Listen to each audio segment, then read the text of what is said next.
여론조사 얘기를 좀 해보겠습니다. 네네. 저희 MBC 경남이 경남의 유권자들을 대상으로 어제 발표한 여론조사가 있어가지고요. 네네. 그 결과를 잠깐 말씀을 좀 드리면 네. 이재명 후보 39.3, 네. 김문수 후보가 48.8, 네. 이준석 후보가 9.3%가 나왔어요. 네네. 저희가 3주 전에 1차 여론조사를 실시한 바가 있는데 그때보다 네. 김문수 후보가 9%나 상승을 했습니다. 네. 이재명 후보는 거의 변동이 없었고요. 네네. 자, 김문수 후보가 이재명 후보를 7% 가까이 앞서는 결과가 나왔습니다. 네. 예, 김문수 후보의 지지율이 어쨌든 상승하는 게 일단 눈으로 확인이 돼요. 네네. 이거 어떻게 분석하십니까? 예, 김문수 후보에 대해서 사실은 많은 분들이 그냥 고용노동부 장관으로서 꼿꼿하다, 소신 있다, 또 몇 가지 역사적 발언의 역사 문제에 대한 발언 때문에 예. 일부 이제 우리 보수 중심 유권자들 사이에서만 각인됐던 그런 김문수 후보의 개인에 대한 능력과 성정과 이런 것들이 이제 김문수 후보가 대학생 때 민주화 운동으로 그래서 또 계엄을 당당히 반대할 수밖에 없는 그런 분명한 민주주의에 대한 확고한 의식, 또 노동약자를 보살폈던 노조위원장 경력, 또 무엇보다도 경기도지사로서 8년 동안 하면서 서울의 변방에 그쳤던 경기도가 오늘날 대한민국 경제 파워하우스 어떤 경제 성장의 중심이 되었던 과정에서 평택의 반도체 산업단지를 조성 유치했다든가 또 판교 신도시 이런 걸 통해서 판교 테크노밸리의 어떤 혁신 생태계를 만든 것들이 많은 사람들에게 이건 참 경제 정책 능력에서도 검증된 능력이 있다라는 것을 이제 사람들이 알게 된 것 같습니다. 특히 예. 이제 경남을 방문해서 지금 우리 이재명 민주당 후보가 조금 오락가락하는 부분이 그 사천의 우주항공청과 진주 사천 그리고 우리 경남의 우주항공 글로벌 중심이라는 대목을 처음에 페이스북에 썼다가 지웠습니다. 예. 그래서 그 정책 의지도 지금 좀 의문스럽고 또 하나는 지금 우리 창원 경남 탈원전으로 아주 집중 지난번에 문재인 정부 때 굉장히 벼랑끝까지 가지 않았습니까? 그런데 전 세계는 지금 다시 새로운 원전 생태계, 원전을 통한 탈탄소와 AI 혁명의 엄청난 전기 수요를 감당하려고 하는 새로운 그 전환이 있는데 예. 여기에 대해서도 이재명 후보의 입장은 과거 문재인 정부의 입장의 연장이 될 것 아니냐. 다시 한번 우리 창원과 경남의 원전 생태계를 중심으로 한 전후방의 기계 산업에 자칫하면 이게 불확실성이 타격을 주는 거 아닌가라는 걱정이 있습니다. 그래서 그것 때문에 우리 김문수 후보가 처음에 사천의 이제 카이와 우주항공청 그리고 창원의 두산 에너빌리티를 이렇게 처음에 현장 방문을 했습니다. 그런 것들이 예. 우리 경남의 핵심 산업에 대한 확고한 지지, 예. 정책 능력 이런 것들이 이제 좀 알려지고 또 검증되면서 지지율이 많이 상승한 것 같습니다. 그러니까 처음에 잘 몰랐던 김문수 후보의 진가를 점점 더 알아주고 계시다 이렇게 좀 정리해 볼 수 있을 것 같고요. 네, 그렇습니다. 네. 예. 정책적인 부분에서도 이제 경남에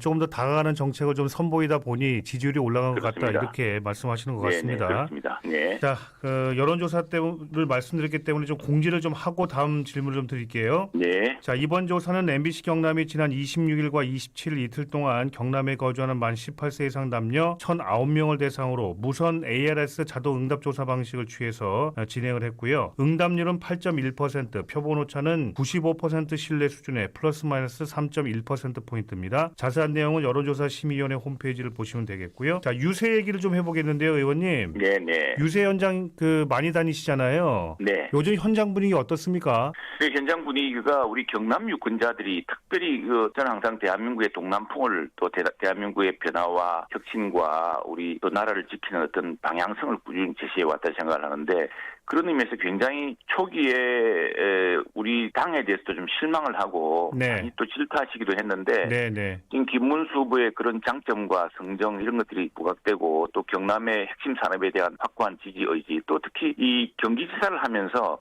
지방자치의 중요성 근데 경상남도가 이 경제 발전을 위해서 할 수 있는 규제 혁파 근데 개발 제한 구역 같은 이런 문제에 대해서 과감한 혁파를 해야 된다. 녹지를 보존할 수 있는데 중앙정부의 과도한 규제로 지방자치단체 특히 경기도는 이제 수도권이니까 좀 다릅니다만 경기도지사를 하는 경험을 바탕으로 근데 경남 자체에게 과감한 권한 이양을 해서 불필요한 규제를 풀겠다고 하는 이런 부분들에 대한 것들이 상당히 우리 경남 도민들이 그동안 중앙 위주의 정치에 꽉 막혀있던 심정 그리고 이 또 정권이 바뀌면은 탈원전 한다고 또 우리 원전 생태계와 기계산업이 위축되지 않을까 또 우주항공청도 이거 다른 지역의 이해관계에 짓눌리면서 하천에 진주에서 또 창원 차원에서 형성됐던 그런 우주항공 산업이 또 위축되지 않을까 이런 걱정들이 많았는데 그것들이 해소되면서 상당히 그 지지세가 상승하고 있고요. 그래서 저희들은 이 우리 경남이 다시 한번 대한민국의 미래와 산업과 우리 민생을 결정할 또 대한민국의 어떤 원칙, 법치주의를 결정할 중요한 풍향계가 될 수 있을 것이다라고 느끼고 있습니다. 예, 알겠습니다. 그러니까 권한 아까 말씀하셨듯이 그 지역의 네네. 권한 이양이라든가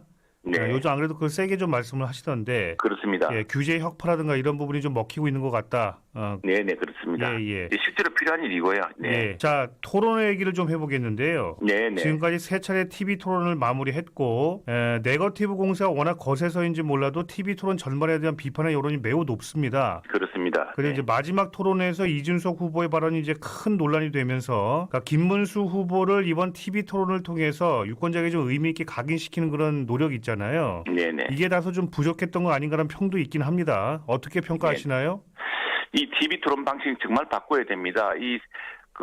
사실은 TV 토론을 통해서 주요 후보들에 대한 정책 검증이 확실히 이루어져야 되는데 이건 지금 우리 TV 토론 방식이 이른바 후보 간의 주도권 토론이래 가지고 서로 비방하고 공격하는 방식으로 이끌어지고 있습니다. 근데 방식에 문제가 있는 것이다. 네, 방식에 문제가 있고요. 그다음에 후보 선정에도 지금 30% 40%를 넘는 후보 그리고 이제 두 자릿수를 진입하는 후보가 있습니다만 하고 지금 한 자릿수 아주 낮은 한 자릿수에 있는 후보를 한꺼번에 모아서 똑같은 시간을 배분하는 것이 맞는가에 대한 지금 여러 전문가들의 의견이 있습니다. 미국 같은 경우는 사회자가 지금 국민들이 묻고 싶어한 것을 집요하게 물어서 해야지 후보자들이 서로가 비방하고 서로가 피하는 방식으로 이 토론을 진행한 것이 우선에 이 토론의 실패를 불렀다 생각하고요. 다만 그 과정에서도 TV 토론을 거치면서 한때 여론 지지상 50%까지 육박했던 이재명 후보의 지지율이 상당히 좀 낙폭으로 보이면서 떨어지고 있고 우리 김문수 후보가 좀 상대적으로 상승했다는 것이 그나마 TV 토론을 통해서 그래도 뭔가 옥석이 좀 가려지는 최소한의 효과가 있다라고 생각합니다. 그렇게 평가하시는군요. 네네. 알겠습니다. 단일화 얘기를 또 안 드릴 수가 없어가지고요. 네네. 국민의힘에서 개혁신당 이준석 후보의 단일화에 꽤 공을 들이고 계시는데 김문수 후보의 대선 전략은 단일화뿐이냐 이런 공격도 많이 받으셨고요. 자 그런데 이준석 후보가 이제 그런 일은 절대 없을 것이다라고 여러 번 입장을 또 밝힌 바도 있습니다. 김문수 후보가 어제 대구 유세 마치고 또 올라오셔가지고 이준석 후보를 만나려 했지만 못 만나셨죠, 그죠? 네네. 단일화가 지금 본투표 전까지 끝까지 간다. 이게 지금 국민의힘의 공식 입장입니까? 아니면 어떻게 다른 걸 좀 생각하시는 건가요? 우리가 야구 도시니까 야구에서도 끝날 때까지 끝난 것이 아니다는 말이 있지 않습니까? 야구를 보면은 마지막 역전승, 기적 같은 승리도 있는 것이고 한데 정치라는 것도 생물이라고 봅니다. 그리고 역사적으로 보자면은 우리가 만일 지난 2007년 대선 때도 비슷한 후보들끼리 서로 단일화가 됐다면은 오히려 큰 승리를 거둘 수 있었을 텐데 분열됐기 때문에 졌다는 역사적 경험이 있지 않습니까? 그런데 이 단일화도 그냥 무분별한 합치기가 아니고 실제로 그렇게 합친다고 합쳐지는 것이 아닙니다. 양자가 합쳐짐으로써 더 큰 상승 효과가 있어야 될 것이고요.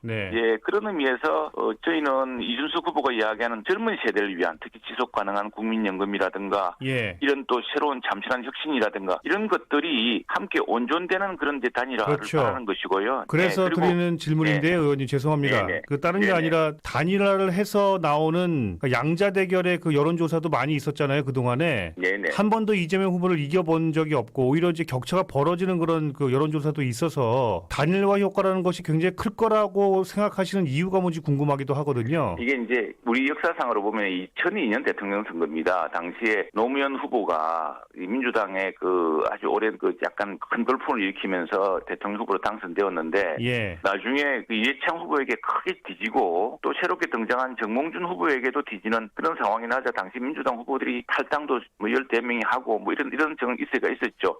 그 당시에 사실은 거의 회복 불가능해 보이던 것이 이제 노무현 후보와 정몽준 후보의 단일화로 극적인 이제 반전이 이루어집니다. 이제 그런 경험이 있기 때문에 그것들은 그런 감동의 효과 같은 게 단일화 있죠. 자체가 주는 감동의 효과는 생각보다 굉장히 클 것이다 이렇게 보시는 거군요.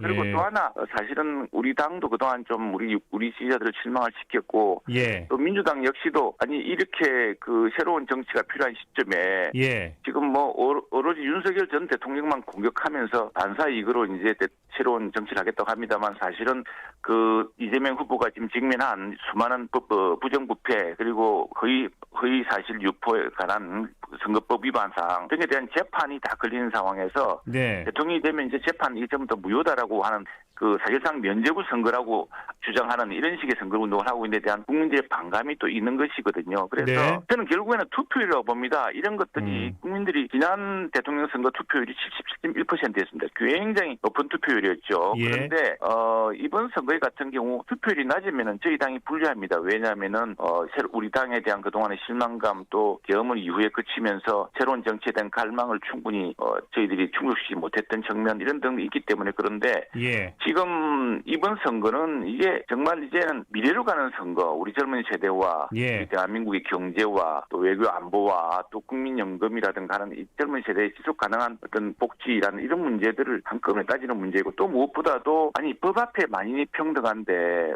이렇게 중요한 부정부패 혐의라든가 이런 수사라든가 재판이 그것도 지난 정부가 아니라 지지난 정부, 문재인 정부 때 시작된 재판 이런 것들이 당대표가 되었다고 대통령 후보가 되었다고 멈춰지고 또 대통령이 된 다음에 그 결과가 뒤집어지고 한다면 이것이 정의로운 일이냐에 대한 예. 국민적 각성 이런 것들이 일어난다고 한다면은 예. 상당히 마지막 투표율이 지금 여론조사라는 것은 투표율을 감안하지 않은 단순한 것이거든요. 그리고 예. 여론조사에서 조금 전 우리 앵커도 말씀하셨지만 여론조사도 응답률이 있지 않습니까? 예. 응답률이 이번에 8%였는데 대부분 그 정도 수준이죠. 그러나 실제로 투표로 나타나는 국민들의 마음은 현재 여론조사에 다 담겨져 있지는 않을 거라고 생각합니다. 알겠습니다. 그동안 우리 당이 하는 일에 대한 좀 미흡함 또 이런 것들 때문에 여론조사에 응답하지 않은 사람도 많고요. 그래서 결국에는 저희 당도 최선을 다해야 될 것이고 알겠습니다. 국민들에게 예. 신뢰를 얻어서 국민들이 많이 투표할수록 그 결정이 새로운 방향으로 이루어지지 않을까 알겠습니다. 생각합니다. 의원님, 그러니까 투표율이 높으면 과연 어느 쪽에 더 유리할지는 좀 그 결과는 지켜봐야 될 것 같고요. 예, 저희가 이제 생각합니다. 예. 당연히 그렇게 말씀하시겠죠. 네. 단일화 얘기하다가 이제 그렇게까지 얘기가 투표율 얘기까지 가게 됐는데 이준석 후보는 단일화 하려면 김문수 후보가 사퇴하라 이런 입장까지 낸 바가 있어가지고 혹시 김문수 후보의 사퇴라든가 이런 여부는 당연히 당에서는 상정하지 않으시겠죠, 그죠? 예, 그건 일종의 기세 싸움이죠. 두 후보가 가진 장점을 극대화하는 방식으로 단일화가 되어야겠죠. 예, 혹시나 해서 한번 여쭤봤습니다. 그건 알겠습니다. 기세전이라고 해야죠. 예, 우리 경남은 정말 이전에 국난 때부터 항상 국난의 최전선이었습니다. 그리고 6.25 때는 대한민국을 지키는 최후의 보루였고요. 또 민주화면 민주화, 산업화면 산업화에서 대한민국의 큰 방향을 이끌어왔습니다. 경남의 산업, 경남의 K제조업, K방산, K원전, K조선, 또 K항공우주 이런 것들이 우리 경남은 물론이고 대한민국의 미래를 결정합니다. 우리 젊은 세대를 결정할 것입니다. 과연 누가 이 경남의 산업을 통해서 대한민국 경제를 다시 일으키고 대한민국을 정의로운 나라로 만들 것인가. 우리 경남 유권자들의 선택이 매우 중요합니다. 특히 많이 투표하셔서 경남이 이번에는 전국 최고의 투표율을 보여서 경남이 대한민국 선거를 결정했다. 이런 걸 한번 보여주셨으면 고맙겠습니다.